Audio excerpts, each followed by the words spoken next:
Hello students, welcome back in BPVN online class. हम हिंदी की class में पढ़ रहे थे पार्ट 12 गुरु और चेला।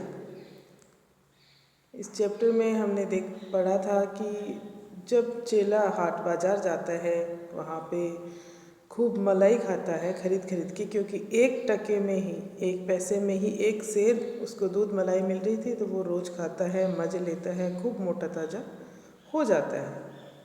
उसी वक्त अचानक बारिश आती है, तूफान आता है। उस बारिश की वजह से राज्य की एक दीवार गिर जाती है।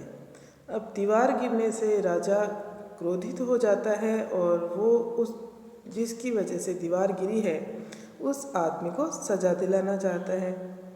अब राज्य में जिसने दीवार बनाई है, जिसने गारा बनाया है और जिसने उसको दीवार को जैसे मंत्री ने बनवाने के लिए आदेश दिया था, उसको सबको उन्होंने बुला लिया कि किसी की भी गलती नहीं है।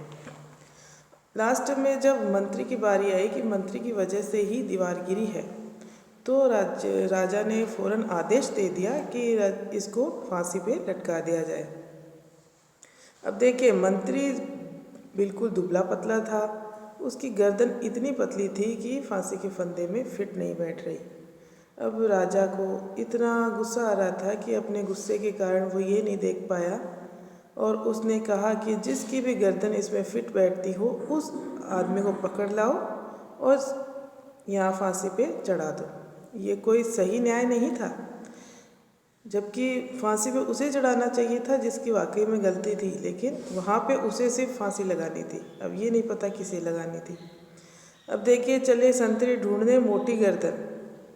जो राज्य के जो संतरी थे वो मोटी गर्दन वाली को ढूंढने चले। मिला चेला खाता था हलवा दनादन। वह चेला उनके पकड़ में आ गया जो रोज दनादन, रोज यानी रोज रोज खूब हलवा खाता था। कहा संतरी ने, चले आप फौरन, महाराज ने भेजा न्योता इसी क्षण। संतरी ने उसको कहा कि आप फौरन हमारे साथ चलिए, इसी क्षण महाराज ने आपको निमंत्रण भेजा है। न्योता यानी निमंत्रण, आपको बुलावा भेजा है। बहुत मन में खुशी हो चला आज चेला।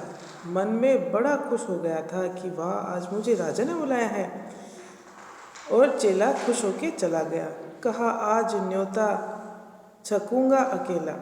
न्योता उसे लगा कि खाने के लिए मुझे न्योता निमंत्रण दिया है तो छकूंगा यानी खूब खाऊंगा, मैं अकेला ही खूब पेट भर के खाऊंगा। अगर खाने के लिए कुछ भी दान दक्षिणा देने के लिए अगर बुलाया है तो मैं अकेला ही खाऊंगा। बड़ा खुश हो रहा था मन ही मन में। मगर आके पहुंचा तो देखा झमेला। लेकिन जब वहाँ पे दरबार में वो पहुंचा तो उसने क्या देखा, बड़ा भयंकर झमेला हो रहा है यहाँ पे। तो वहाँ तो जुड़ा था अजब एक मेला। वहाँ पे तो अजीब सा ही एक मेला जुड़ा हुआ था।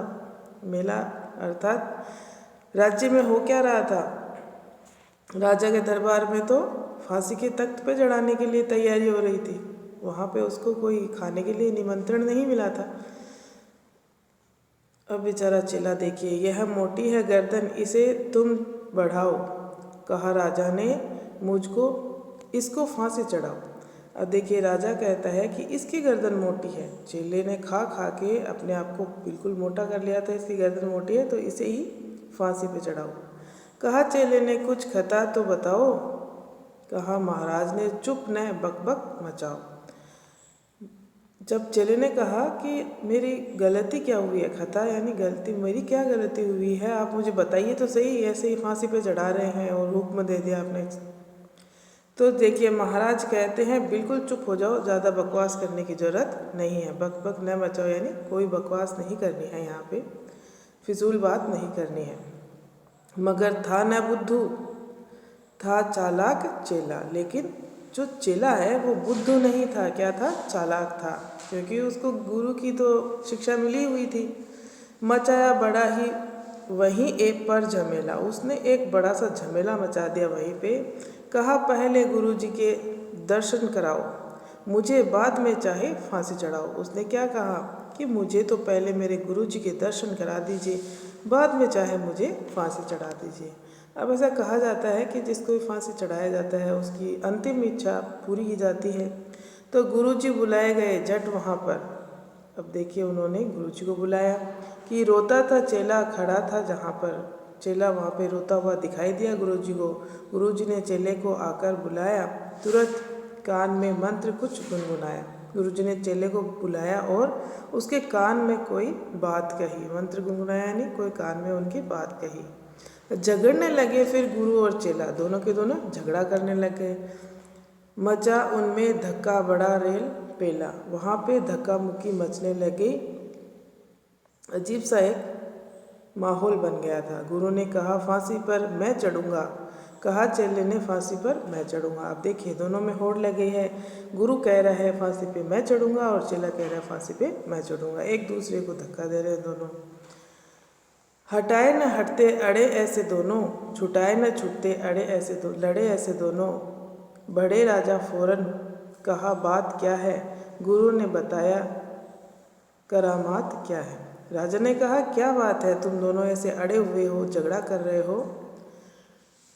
चढ़ेगा जो फांसी, तो देखिए गुरुजी ने कहा कि ये करामात है, बात नहीं है, बहुत बड़ी करामात है। गुरुजी समझदार थे, उनको लगा कि इस चंगुल से कैसे निकला जाए। चढ़ेगा जो फांसी मुहूर्त है ऐसी, न ऐसी मुहूर्त बनी बढ़िया जैसी। वह राजा नहीं चक्रवर्ती बनेगा, वह संसार का छत्र, यह संसार का छत्र उस पर तनेगा। अब देखिए गुरु जो है वो कह रहा है कि इस क्षण जो मुहूर्त है फांसी पे चढ़ने का, वो इतना बढ़िया मुहूर्त है कि आज तक ही ऐसा मुहूर्त नहीं बना और ना ही बाद में बनेगा। इस मुहूर्त में अगर जो भी फांसी पे चढ़ेगा, अर्थात इस मुहूर्त में जिसकी भी मृत्यु होगी फांसी पे चढ़ने से, वह सिर्फ राजा ही नहीं बनेगा, वह चक्रवर्ती सम्राट बनेगा। चक्रवर्ती का मतलब चारों तरफ का राजा, पूरी चारों दिशाओं का राजा वह बनेगा और पूरे संसार का जो छत्र है वो उसके ऊपर तनेगा, यानी पूरे संसार का राजा वो बनेगा। अब राजा तो बेवकूफ़ ही था उस नगरी का। हमने अब तक जो पढ़ा है उसमें यही नज़र आ रहा है कि राजा बिल्कुल बेवकूफ़ था। वह गुरुजी की बातों में आ गया। कहा राजा ने बात सच कर यही, गुरु का कथन झूठ होता नहीं। राजा ने कहा यही बात सच है। तो गुरु ने कहा गुरु का जो कथन है, गुरु की कही हुई वाणी है, वो कभी भी झूठ नहीं होती है। कहा राजा ने फांसी पर मैं चढ़ूँगा, इसी दम फांसी पर मैं ही लटकूँगा। अब देखिए बेवकूफ़ राजा जो है वो कह रहे हैं कि अगर ऐसी ही बात है, चक्रवर्ती सम्राट बनने की बात है और पूरे विश्व का राज्य अगर मुझे ही मिलेगा तो मैं ही फांसी पे चढ़ूँगा, मुझे ही चढ़ा दीजिए फांसी पे। चढ़ा फांसी राजा बजा खूब बाजा। जैसे ही राजा फांसी पे चढ़ा तो खूब चारों तरफ बाजे बजने लगे। प्रजा खुश हुई जब मरा मूर्ख राजा। अब मूर्ख राजा था तो प्रजा खुश हो गई कि ऐसा मूर्ख राजा मर गया, अच्छा हुआ।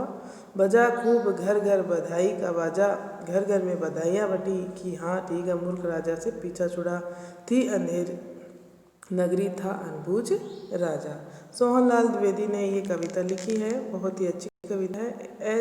एक कहानी है, जो कहानी इस कविता को लिखा गया है। आप इस कविता के माध्यम से कहानी लिख सकते हो अपने ही शब्दों में, इसी कविता को कहानी के माध्यम से बता सकते हो। ओके स्टूडेंट्स, अच्छी थी ना कविता?